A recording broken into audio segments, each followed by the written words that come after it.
السلام علیکم دوستانو، سلیم صافی او نوین الحق ولې د ملي لوبډلې په 24 کسیزه لوبډله کې نسته.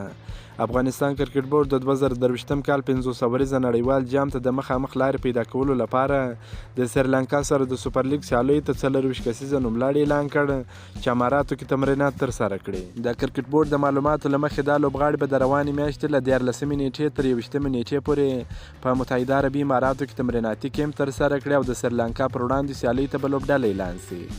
په دې 24 کسیزه نوملړ کې د نړیوال جام سکواډ کې شامل لوبغاړي نوین الحق او سلیم صافی نسته چې د کرکټ د مینوالو سره پوښتنې پیدا شوې دي. خو تازه معلومات دا دي چې سلیم صافی د ځینو کورنیو دلایلو او ستونزو له امله په لوبډله کې نسته او نوین الحق څه موده وړاندې ویلي ول چې ټوله توجه په شل اوریزه کرکټ ده، نو 500 ورځې کرکټ نه کوي. د یادونې وړ ده چې د سریلانکا سره د سوپر لیګ سیالیو درې مهمې 500 ورځې نړیوالې سیالۍ د دې میاشتې په وروستۍ اونۍ یعنې د نومبر په 15مه، 28مه او 29مه نیټه ترسره شي.